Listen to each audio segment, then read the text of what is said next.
Okay, good morning, good afternoon, and good evening.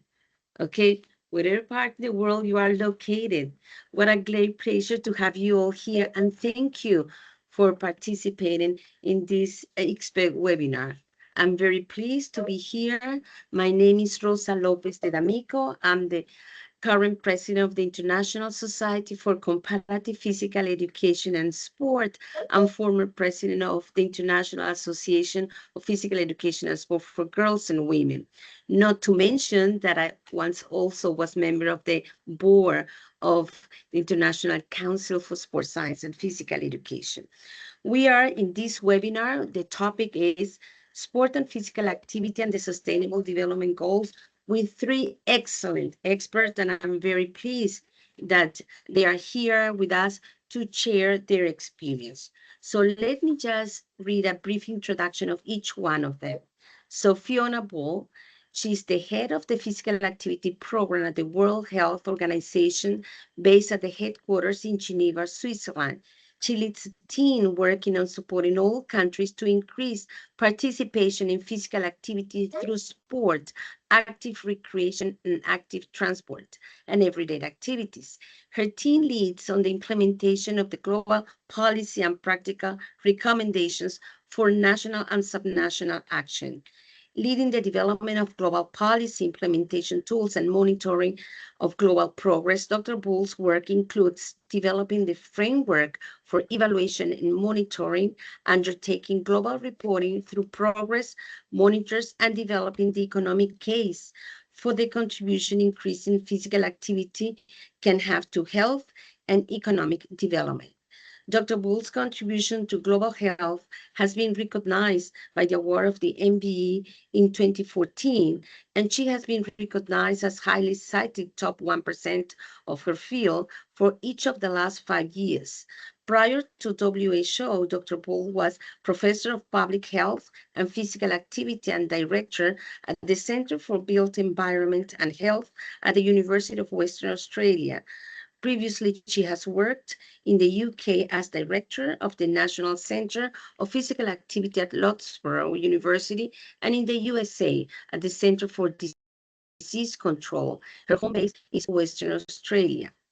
Then we have Jackie Love, co-founder of the CEO Sport Matters, an Australian-based organization dedicated to leverage sport as a tool for social change and sustainable development.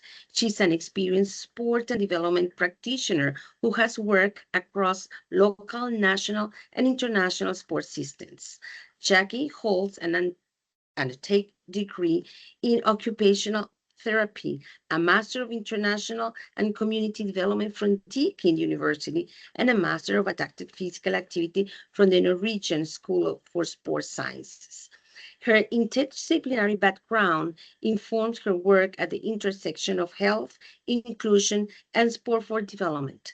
Jackie is actively engaged in global sport governance, policy, and advocacy, serving as a member of ICSSPE Development Committee, UNESCO Fit for Life Knowledge and Innovation Network, the Commonwealth Secretary's Open-Ended Working Group on Sport, and the SDGs and the Oceania National Olympic Committee's International Relations Commission.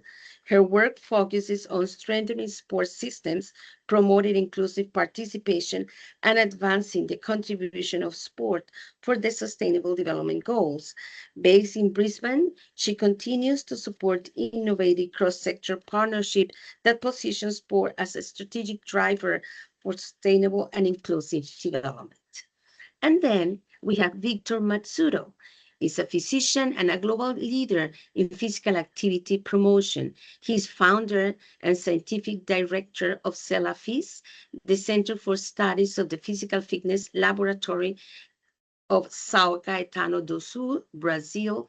He is internationally recognized for creating the Agita Sao Paulo program, one of the most successful large-scale physical activity interventions in the world, which later inspired the global Agita Mundo initiative. This initiative led to the global celebration of World Physical Activity Day on April 6, 2002, with significant worldwide impact. Dr. Matsudo has played a key role in advancing public health policies related to physical activity across Latin America and beyond. His work focuses on population-based intervention, health promotion, and the integration of physical activity into public policy. He has also collaborated with international organizations, including the World Health Organization, and has contributed to the global effort to reduce physical activity. And not to mention that Victor was also board member of the International Council for Sports Science and Physical Education. So welcome, the three of you. And again, it's a pleasure to be with you during this period of time. And I'm quite sure you all participants will enjoy what they have to tell us. So let's start with Fiona, please. Fiona, what are the main challenges in translating the WHO Global Action Plan on physical activity into real impact aligned with the SDGs? Well, thank you very much, and a very good morning or good afternoon or good evening to everyone joining this important event here. I'm joining you from Geneva, and indeed steps out of the current World Health Assembly that's unfolding. So one of the most important weeks of the year for health policy and issues like physical activity. But I'm very pleased to have found a corner to be quiet and join this. Your question, well, what a big question. What are the challenges? I do have some answers, at least some opinions on it, and I hope they might trigger both the panelists and those on this call. Let me take a moment just to think about where we have done well, and they do lead to then why we've now got the challenges we face. One area I think over the years and since GAPA and in the period before it is the improvement in data. And if we think about the 20 years ago, the number of countries that had got surveillance data, current data on the population estimates and patterns of physical activity, it was too few, and we called for that. We've done amazingly well in that area with many, many more countries. Not enough and not everyone, and we can talk about the quality of the data, and I think I will. Policy. We way back did not have clarity or indeed the same messages about what are the policy solutions and a common agenda to share. And I think Global Action Plan amongst its, and as well as the regional plans, have helped. And thirdly, my success will be research, the evidence from research, enormous amount being published, shared and communicated, and providing us the basis from which we talk about policy and interventions and practice. But if they're the successes, better data, more policy, and I'm talking national policy on physical activity and physical activity in other national agendas like the obesity and nutrition or transport and research. What are the challenges then? So let me quickly cover 3 or 4 of those. I think the challenge in a nutshell is getting that policy into practice. And we've tracked that because Global Action Plan has a monitoring framework.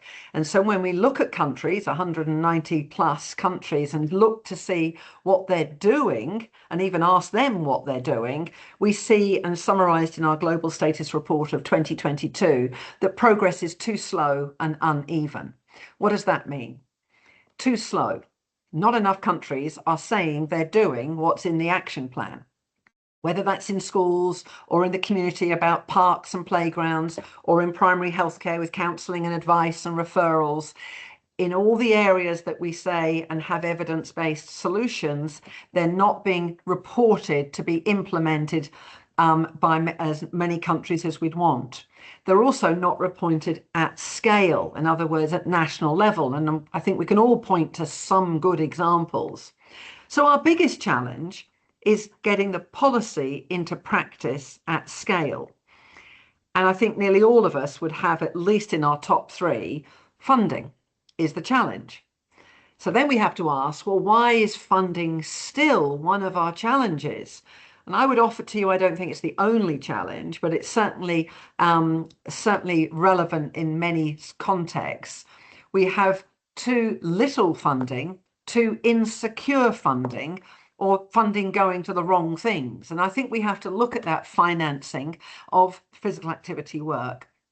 And it's not about necessarily having discrete funding lines, although that would be no doubt desirable, but it's the funding within the existing government portfolios. The line for prevention within health is still too small, the budget line. And then the allocation within health to the health promotion or the NCD risk factors is way too small, and physical activity is too small a part of that. And we could repeat that whether we talk transport and the walking and cycling, we talk education, and then we talk physical education, or in the planning areas as well. So funding does remain one of our biggest obstacles. And I'll come back, and I hope the discussion will be how we can address this. I do think it's obviously responsible for the second problem and challenge we face, is that we see pilots and programs, but not sustained change. And that's because the money and the resourcing is often grants or contributions to projects and pilots and demonstrations, but not secured in long-term as support to enable those systemic changes, for those projects to show effectiveness and become embedded in practice, embedded in those policy systems that's needed. Therefore, those two are there, reciprocal. The lack of funding means lack of longevity of programs, lack of evidence of effectiveness. And this is a vicious cycle that we need to talk about more and try and break to have the positive cycle, investing in continuing those effective projects, gaining the evidence of effectiveness at the community level to reinforce why the return on investment is important. My third then is visibility and the role for advocates. And we've got the panel today is got two very well-known leading advocates on here in the past and now and needed in the future, and building a cadre of advocates so that we are constantly bringing visibility to physical activity. I'm at the World Health Assembly, as I've just said. The visibility this year of physical activity, I can say, I think is better and builds on last year and builds on previous years, but it's still not enough. I can sit in sessions and either not hear physical activity or it's only a passing reference, secondary, thought afterwards, not core. And I think we've still got the need for evidence-based advocacy, good data, good economic arguments, good arguments about the contribution on the evidence of how it contributes to the SDGs. And let me finish my last one, challenge, and that is working together versus the siloed and parallel. And I still see from my vantage point that we have got still too much siloed sectorial work, not transversal. There are, of course, examples of where that's better, and we need to shine a light on those, promote those. But we often find, whether it's sport or in health, competition for limited resources and competition in the civil society for the small amount of philanthropic or grant funding, which therefore is not maximising the opportunities to work better together and the synergies that can come. So progress, but I've identified funding, the advocacy, the siloed, and the need to get intervention to scale. A lot there to think about and a lot to challenge me on. Thank you. Indeed, Fiona. And of course, we have to think about, those great challenges that still have. Now, one more question. How can physical activity be positioned across the SDGs beyond health? Well, I think it's not a how. I think we actually should celebrate how much we are already doing it. I think many are familiar with the arguments that link physical activity and sport, community sport, through to many, and some might argue all, of the SDGs. Let me take one in particular where my past work and current interest still remain, and that is how physical activity through walking and cycling and sustainable modes of transport can contribute to SDG of healthy cities and healthy places. And so we are already in that. And I think, again, there's where progress has been made to position physical activity. We don't call it physical activity when we're talking to transport. We're talking about non-motorized or sustainable or micro mobilities. But I think we are contributing and can. And it goes back to the same issues. We need to build the visibility, have the argument, show the cost effectiveness of creating environments that will enable and protect the cycling and walking facilities. I mean, I think in gender equity is another area where there are many working on this. Solutions are known. It's about implementing those solutions to ensure that women and girls have got the opportunities and inclusiveness to make sure people of all abilities are included. The problems known, the differences between participation and opportunities by different groups, and the solutions are known. So I actually think it's not so much a question of how can we, as though we're not doing, it's how can we scale what we are doing and ensure the value of physical activity as a contributor to achieving the objectives across all of the SDGs is better understood and then mobilizes the investments in those areas. Thank you. Thank you very much, Fiona, for giving us this global perspective related to our topic today. So now let's listen a bit about practice and regional systems. So for this, we have Victor and Jackie. So my first question to you is, what is currently the most impactful way sport and physical activity are contributing to the SDGs? So I'm happy for you to take the lead, Victor.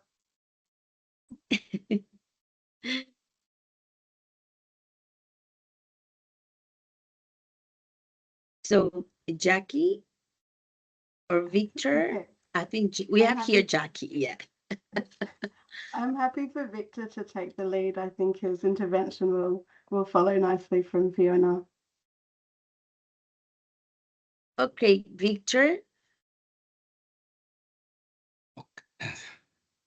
Good morning, good afternoon, good night, everybody. And very nice to have you, Rosa, as our chairman of this session.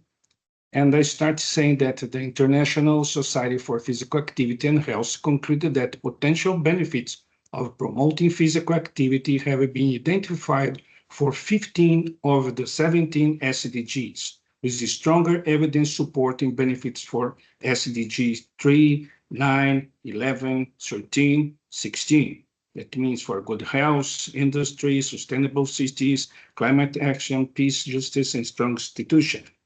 Meanwhile, United Nations and Commonwealth Secretariat have appointed another group of SDGs, like SDG 4, Quality Education, Gender Equality, SDG 5, Decent Work and Economic Growth, SDG 8, Peace, Justice, and Strong Institution, SDG 16.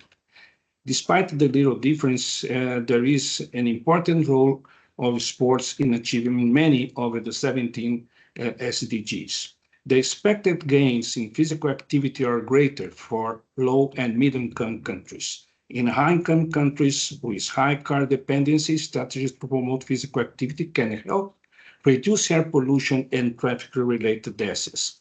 There is new evidence supporting large-scale physical activity strategies centered on transportation systems that prioritize walking, cycling, public transport, and on urban design that promote physical activity.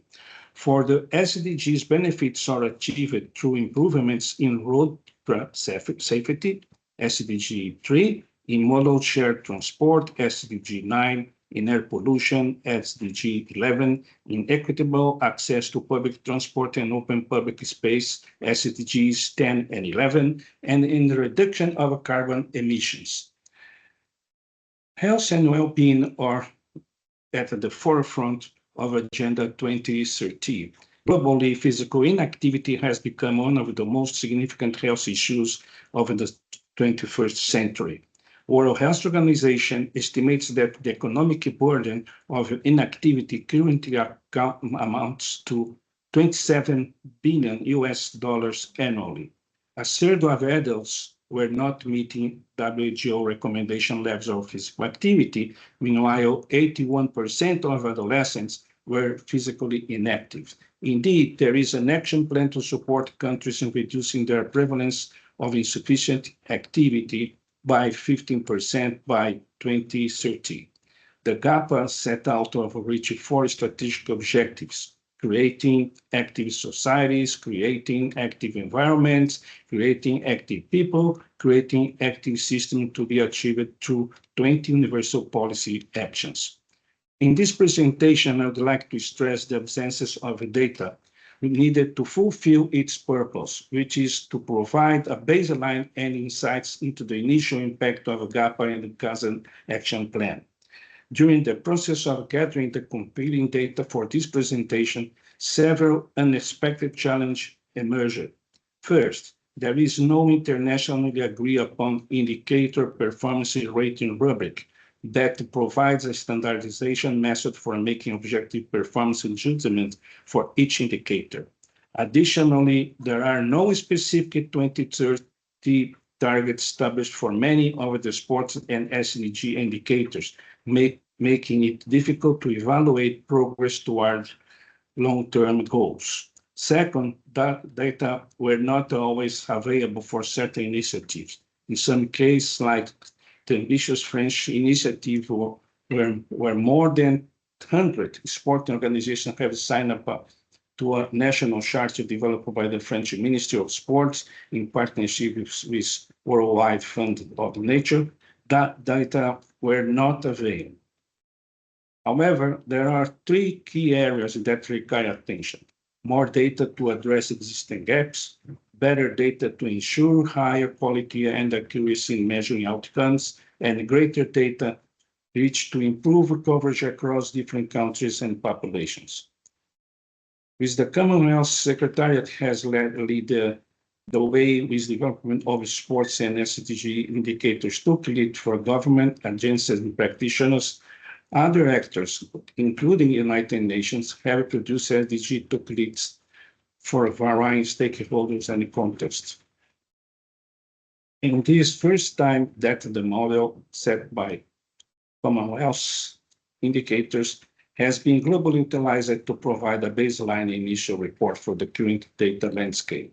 This attempt should be seen as a starting point to review and adapt indicators available and collected data on missing indicators that at the national, regional, and global events. Last but not least, I bring for discussion that among the targets of SDG 3, we have infant mortality, maternal mortality, teenage pregnancy, water treatment, sanitation, HIV, polio, malaria, tuberculosis, family planning, birth control. Take a look in this list and please answer me, where is health, lives, and well-being in SDG 3? Where is sport and physical activity promotion in SDG 3? That's my last point for discussion. Thank you very much. Thank you. Thank you for all these thoughts you're making us, be involved in there. But let's continue with Jackie. You're muted, so Jackie, much. please. Thank you so much, Rosa. They're both very comprehensive opening statements to kick off this webinar. And I am really pleased to share some thoughts on what are currently the most impactful ways that sport and physical activity are contributing to the SDGs. I would like to cast our minds back to 2000, when the first edition of the global goals began with the Millennium Development Goals, with the first trajectory up to 2015.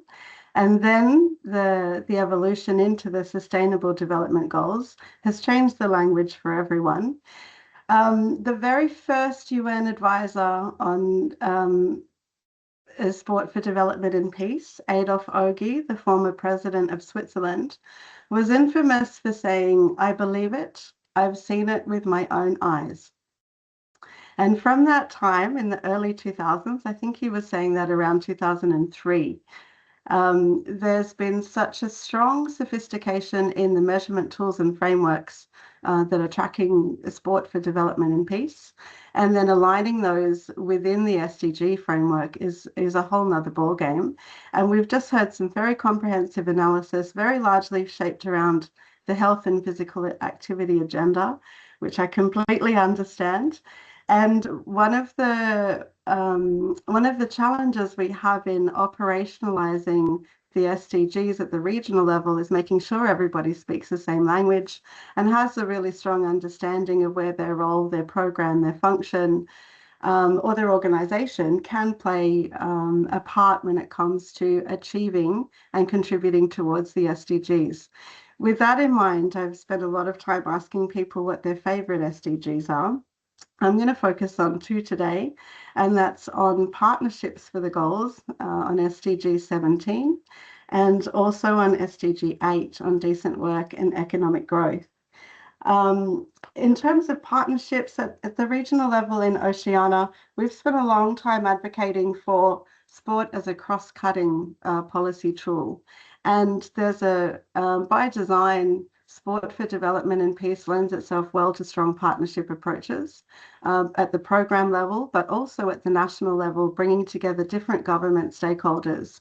The SDGs provide a really strong framework to consolidate national action and a system that can help us integrate national level data into the SDG reporting, which goes up to the UN high-level political forum at intervals.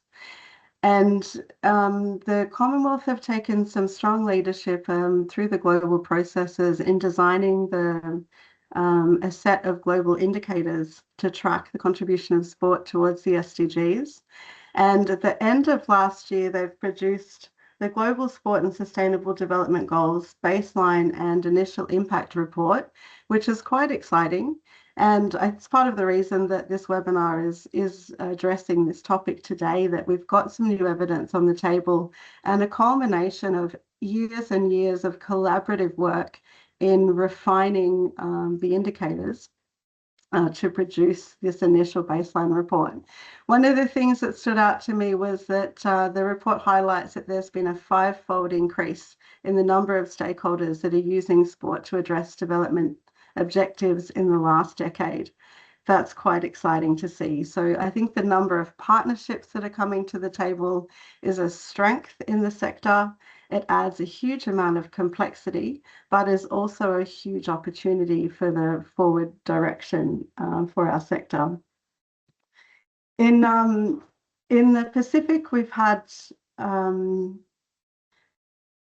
lot of opportunities to strengthen partnerships at the regional level. That's involved advocating for the contribution that sport can make to both national and regional development alongside high-level forums. That includes with meetings of finance ministers and prime ministers, with sport stakeholders, with UN agencies, with so many different partners. And at one of those regional forums, the former chair of the Pacific Islands Forum Secretariat said, "In the Pacific, there's an undeniable value chain from sport.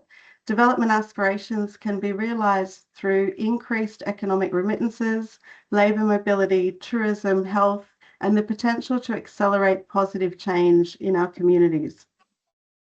And I wanted to pick up on those economic opportunities around SDG 8 and decent work and economic growth. I think that links back to some of the points that Fiona made in her opening address about funding and the sustainability challenges around resourcing in the sport for development sector, but specifically under SDG 8, in some of the work that I've been involved in at the Pacific level, we were testing one of the additions of those Commonwealth indicators, looking specifically at the available data under SDGs 3, 8, and 10. Some of the challenges that we experienced there was that many countries are don't have uniform definitions of some of the terms. There isn't baseline data that's available for much of the indicators, and that was only across those 3. That work then evolved to assess the available data against the national SDG priorities. And again, some of those gaps in data availability, the reliability, and the challenges are also highlighted in this latest release of the Commonwealth Baseline and Impact Report. So I would like to open just on the chat for people to share if they do have a favorite SDG, what it is and why. And that's something that we always make some assumptions that everybody understands the acronym SDG and understands what all 17 of the global goals are. But I also encourage you at whichever level of the system that you're working in, that you do take a look not just at the target, but at the indicator level.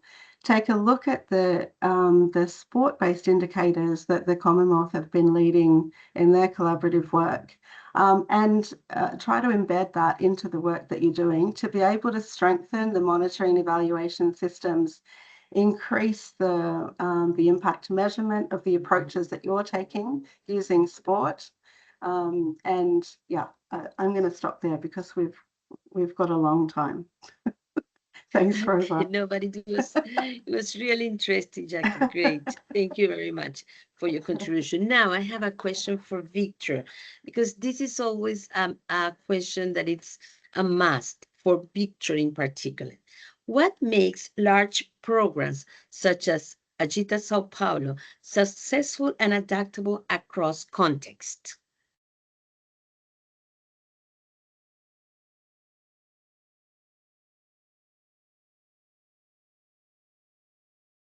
Thank you, Rosa, for this special question for me. Agita Sao Paulo was launched in 1996, and the Agita vision is to put the theory into practice into a single sentence. Agita is based on strategic partnerships, and we have reached over 500 partners institutions in our network. It means that Agita has stakeholders in many cities in the state of Sao Paulo. We trained them in the most recent evidences on promoting physical activity with monthly events that comprised over 500 city leaders. And the result of this strategy, it was observed a relative decline among about 70% in sedentarism in the state of Sao Paulo, and an increase of 50% in physical activity levels. World Bank measured the economic impact of Agita and concluded that it represented a saving of $310 million per year in the health sector of Sao Paulo. Agita has inspired the creation of Agita Brazil and RAFA, the Physical Activity Networks of the Americas, and also Agita Mundo Network, with the support of the 73 countries. Agita Mundo celebrates the World Day of Physical Activity on April 6th, with thousands of events around the world. The lessons learned from the Agita experience, I think it may summarize it, saying that it included a strong central coordination, scientific translation, strategic partnership, multiple levels approach, clear, inclusive, and segmented message, emphasis on pleasure and fun, moderate and light, and accumulated physical activity, focal groups, cultural adaptations, social marketing, combining mega events with permanent actions, self-sustainability strategies, two-hats approach, unpaid media, strategic alliances, local, national, and international networks, and strong advocacy, changing the social perception of the risk. Thank you. Thank you. Thank you very much. And I still remember Agitol. Okay, so Jackie, very fast. Now, I really enjoy when you said the SDG, what the acronym means, because most of the time we take for granted that everybody is understanding, and it happens in the English language that everybody, using the acronyms, and that's why this question comes. What role do education, leadership, and sport management play in strengthening sport systems and their SDG contribution? Thank you so much. I think all three of these domains of education, leadership, and sport management are crucial in strengthening sport systems and the alignment to sustainable development, the SDGs. There is, again, I mentioned before some of our regional advocacy work, and that's been sitting in rooms alongside other policy domains and jostling for position and priority, alongside things like fisheries and labour mobility and disaster preparedness and response and gender and so many different regional areas of concern. And initially, a lot of the regional stakeholders in the civil society space were really looking twice and saying, what's sport doing at the table? What value has sport got to bring here? So there's a huge role for the research and the data piece, but also to build strong champions and advocates and that can actually make a difference when it comes to advocating and bringing real policy arguments to those conversations and to those rooms. There's a role for athlete leadership, most definitely, when it comes to sports. And that's not in a tokenistic way. I'm speaking about upskilling athletes within the areas that they're particularly passionate about, and making sure that they're bringing informed debate and rigorous recommendations to some policy conversations. There's also a role for advocacy and awareness raising within the sports system.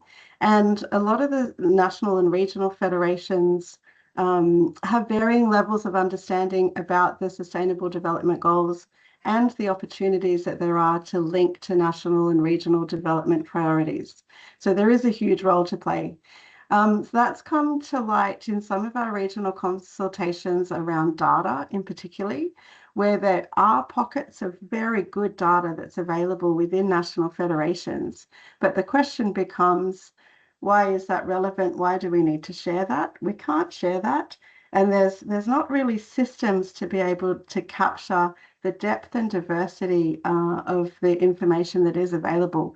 Part of that comes down to the education and the advocacy piece and the capacity building within sport.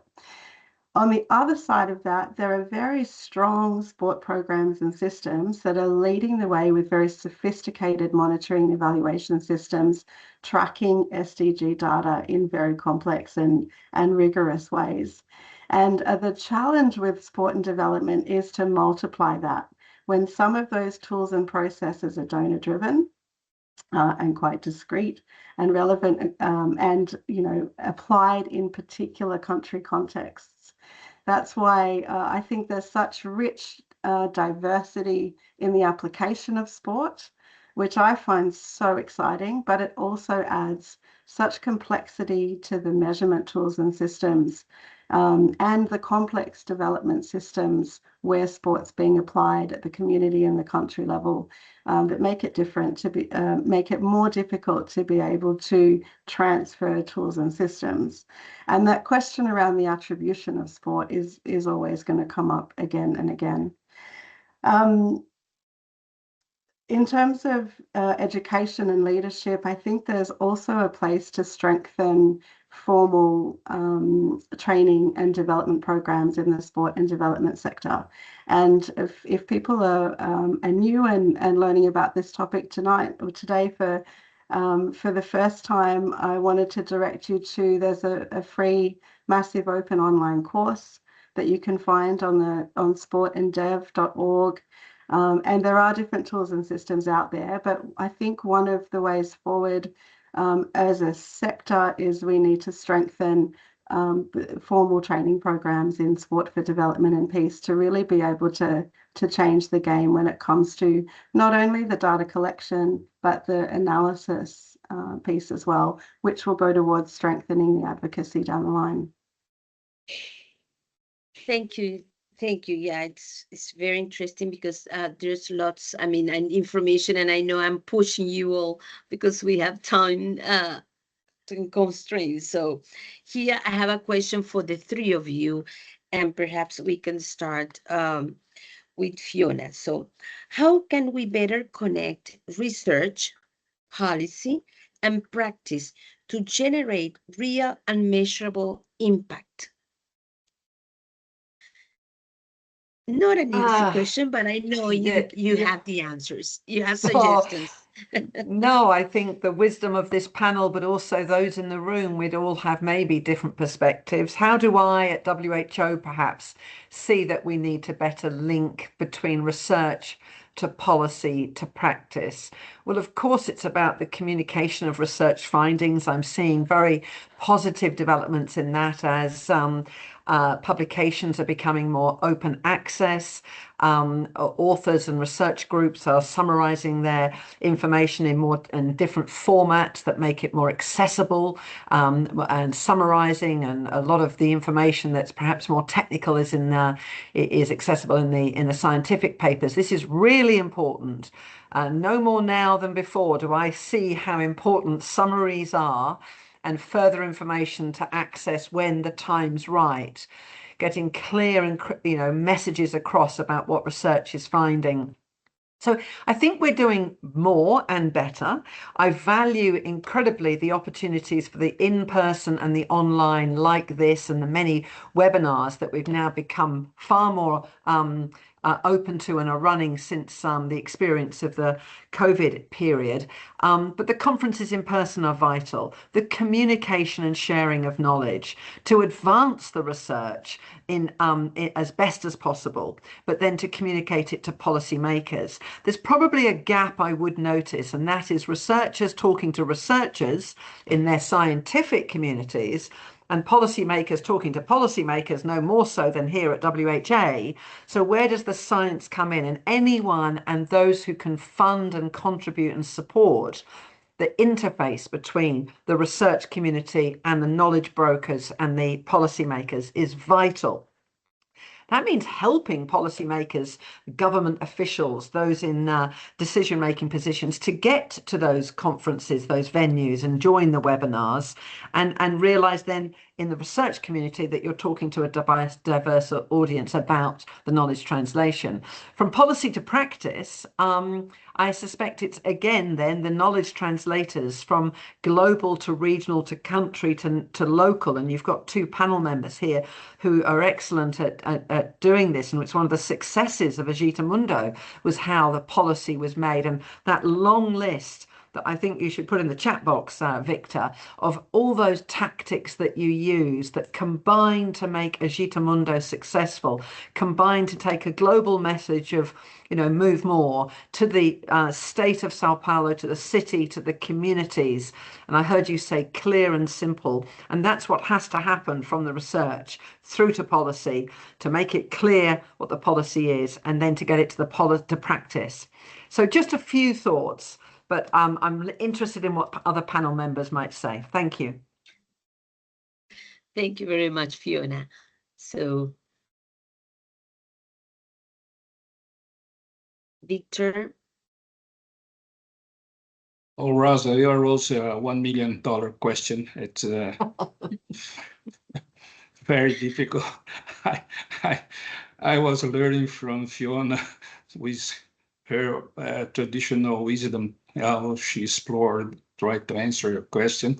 And I think that one very, I have some point to add to Fiona's. It's very important to think that one point is how can we move political speech from their speech to national budget? Now, because funding is important, and like Fiona has mentioned in her first intervention, And we have a lot of nice talking of politicians and health authorities that never was translated to funding. And this is one problem. And I think that this problem relies on the lack of support of the the society as a whole, because politicians just change, they drive their action according to the press of the society. And if we do not change the social perception of the risk to be sedentary, it will be very difficult, because HIV, for example, has a spectacular indignation impact on the community, and they have got immediately wonderful reaction of all parties and health authorities and governments.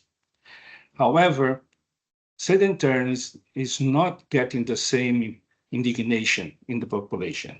We need to explore how we can better improve the indignation of a population in regards to be sedentary.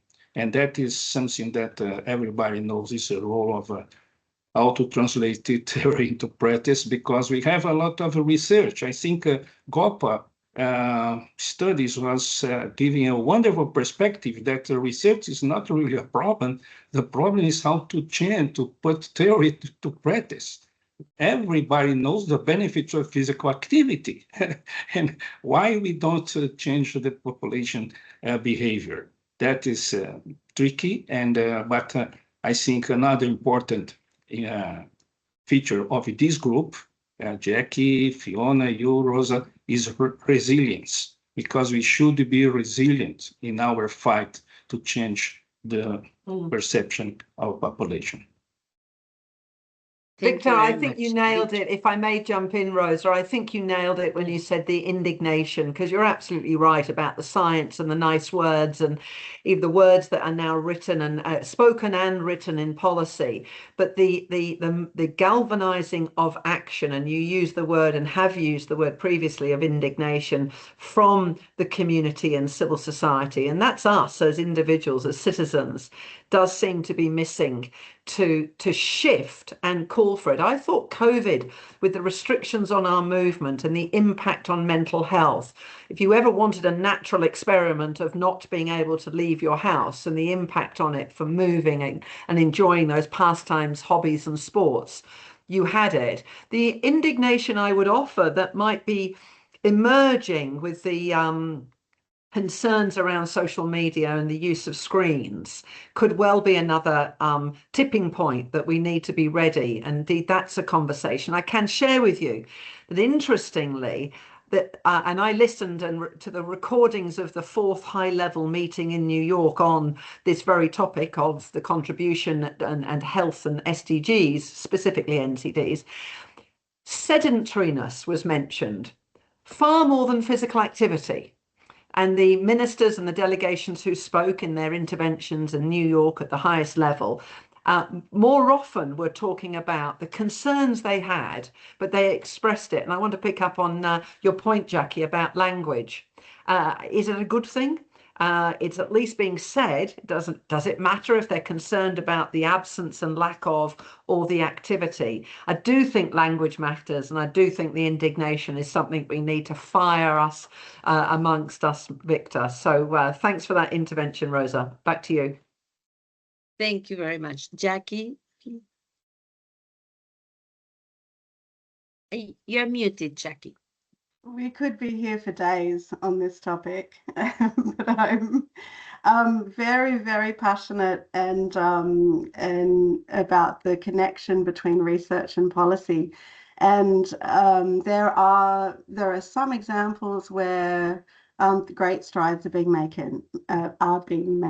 And I think on the African continent, there's streets ahead of our work in the Pacific, most definitely.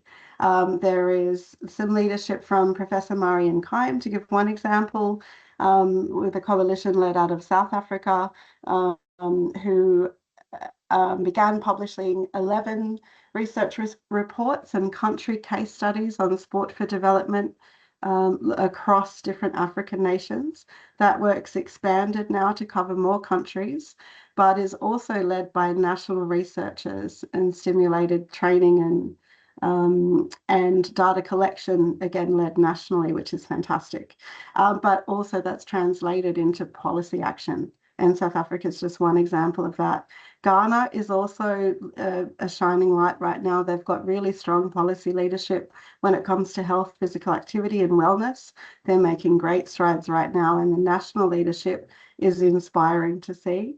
Back to Oceania, in the Pacific, I've been a part of some recent collaborations in Palau in the North Pacific, where they've developed a new national sports strategy, which is really closely aligned to the SDGs. They just hosted the Pacific mini games last year and hosted the region in a phenomenal way, and they're making great strides, but also started integrating sport-related content into their voluntary national review as a part of that work. So there is some progress that's happening. I wanted to point to the last part of the question was about generating real and measurable impact. And earlier this year, we hosted a webinar series around impact investment and sport. And one of the presenters was from Papua New Guinea, who released the very first report on social return on investment for a locally led grassroots sport program in Papua New Guinea, which is using rugby league and addressing gender-based violence across Papua New Guinea. That's just one example of culturally appropriate, locally led research, which is also something that has come through many of our consultations around the value of co-design, the ownership of data and information, who's involved in the processes, the collection of that data and the dissemination of it. And again, translating that to policy, I think, is one of the areas that we need to strengthen. The Commonwealth report, the baseline and impact report, I think mentions that about 33% of countries that were part of that research across 210 Commonwealth countries align their national sport policies to the SDGs. And there's some examples of that that I've been a part of in the Pacific, but that also lends us to a huge scope to strengthen that and to shift the dial to make that 100% for sure. How are we going to achieve real lasting change and actually tip the needle to achieve the targets and indicators? I've heard Fiona Bull speak many times about how far behind we are. And how we're not tracking so well against the specific targets and indicators. And the story is the same in the Pacific against various targets and indicators at the regional level here. And I think there's such there's huge opportunity for us to go forwards. And the next phase is going to be particularly important, as 2030 is not very far away. I'm sitting in Brisbane and all the focus is on 2032 because we're about to host the Olympic and Paralympic Games in 2032. That already takes our thinking 2 years beyond that 2030 SDG timeline. So I'm really intrigued. I know there's early conversations and dialogue already underway about what the next phase and what the next edition is going to look like.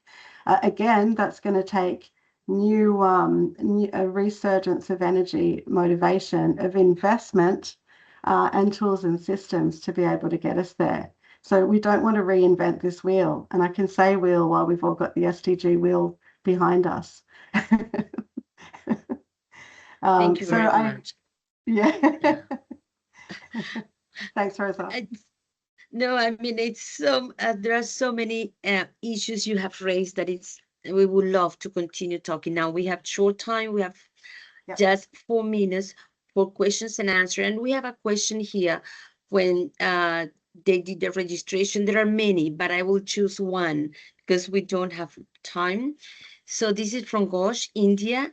How digital AI industry make impact in physical sport? Are e-sport takeover or physical sport remain sustained? I personally think that's a seminar on its own, all of those issues. E-sport is obviously quite different. The opportunities of digital are many, but it comes with some risks. AI has got to be trained on appropriate data sets for it to be useful. It's an emerging area. It's full of possibilities, and I invite ICSSPE to hold a seminar on the topic, perhaps to really do justice to that question and answer it in more detail. I wondered whether you might spot the question in the chat box, if I may, Rosa, and draw attention to the question about what's the difference between sport development and sport for development. And I wonder, Jackie, I'm sure you're well placed to put an answer together there, but I think it's, given the topic and given the audience and that question, to me, they are starkly different. There is sport development and there is sport for development. Jackie, would you be kind enough to provide your very clear, short, crisp answer? Short and crisp. Sure. Well, sport for development is really the purposeful application of sport towards specific development objectives.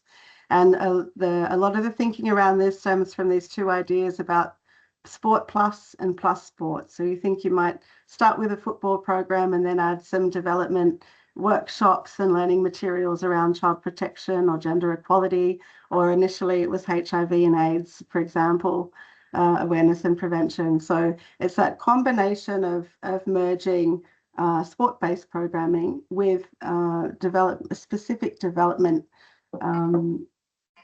applications. Yeah. If I may add, I mean, I think your emphasis on intentionality is vital in the field, because it doesn't happen because you're doing a sport. It happens because it's intentionally designed, delivered, and aimed at non-sport outputs and impacts. And I think that's a great question and a really nice opportunity to clarify that difference. And both are valuable. Sport development is obviously a valued area, but it's not the same as, and the sport for development is vital. As we go into, as you point to, the inevitable changes under the UN 80, the revisions and restructuring of the UN in a very fragile time. So going out for the next 4 years and the process to post 2030 is going to be a time to be ready, to be contributing to those discussions, and a new opportunity to position even more strongly the contribution of sport as a tool intentionally towards improving the suite of outcomes as represented by the SDGs today. Back to you, Rosa. To Victor, please. I think that in my experience, at least, the support of the industry sector, it's needs to be changed by ourselves, because in generally we are so naive to think that they will support our activities and benefits of sport, like Fiona was saying. It's indeed what they expected is how they can explore physical activity on the benefits of the revenue for the company. And it's not a problem, because that is the role for the companies to make money. But we think, and in our naive behavior, we think that they are so interested to support physical sport. But at least, if you're in our experience, at least for sport, they may apply some money. But for physical activity, it's almost impossible. Because Victor, okay. let me offer you, and I'm delighted if you'll allow me to, in 30 seconds, update that the World Federation of Sporting Goods, which is the covers 80% of the industry, has this month joined officially to be in official relations with WHO.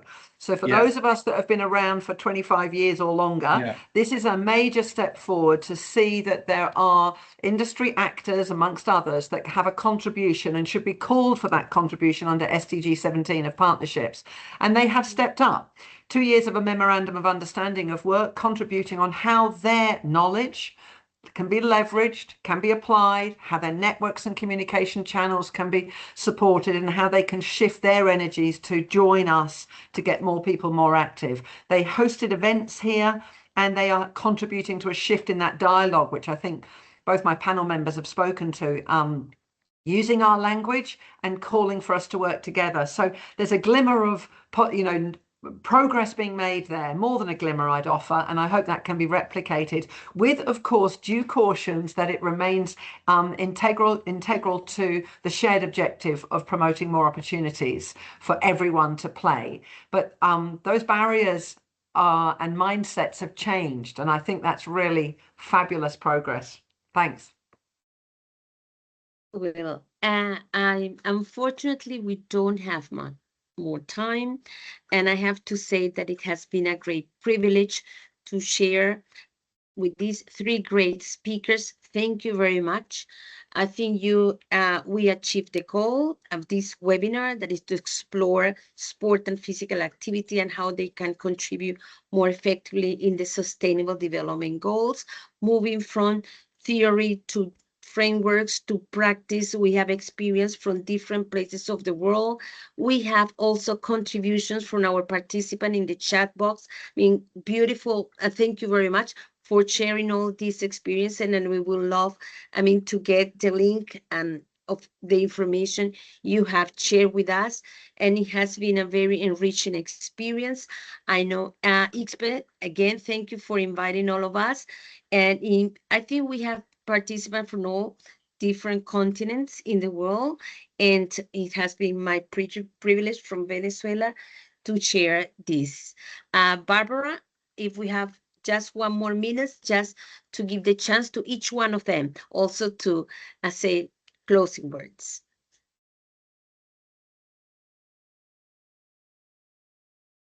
Yes, please go ahead. We can finish off in 5 more minutes. Thank you. Oh, great. Thank you. Please, you deserve this. You, the three of you, each one of you, you can say a few words. Feel free. Well, if you're inviting us, Rosa, just to close on a final remark, I'd like to thank you. And I think this is a very stimulating discussion, one that I hope that your ICSSPE will continue as we go into the next 3-4 years. And the issues raised all require more discussion, but the sharing of the experiences, and I'm sure there's much experience on the participant list as well of what to tackle. WHO certainly wants to call on you all to guide the next decision-making strategy and tactics we use. We're approaching 2030, and whether it's sport or it's physical activity, I'm sure we all agree that we want more people to have more opportunities for safe and inclusive participation for all of the SDG benefits. And we've come a long way, but we've still got a ways to go. Thank you very much for the opportunity. Thank you. I'm very pleased to see that ICSSPE is bringing a wonderful agenda with this online event. And because I started my relationship with ICSSPE in 1985, a long time ago, and as the old fellow from ICSSPE, I'm very pleased to see that ICSSPE is keeping the flag in bringing wonderful discussions in very important issues like the SDGs. Thank you. Awesome. And I'm delighted to be alongside these two colleagues on the call today.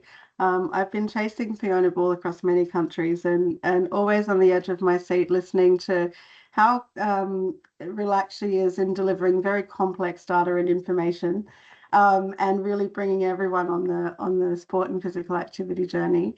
And Victor from the Agita Mundo program, we've been also trying to emulate your work and build that into some of our national and regional frameworks in different parts of the world. So you won't have seen it, but I've been following you as well. So a pleasure to join you on the webinar today.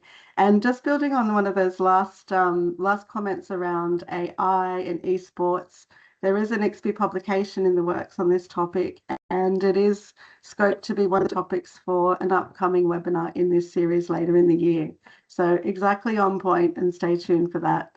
I think it's around August that one will be on the agenda. So thank you again, and warm greetings from Brisbane. Thank you very much. And I also want to take opportunity to say Thank you to Beatriz Ferreira, who was behind the scene, making all the connections to make this webinar possible. So ICSSPE, once more, thank you for allowing this platform to speak about this important topic, and of course, for making it possible to have these three wonderful speakers. Thank you very much.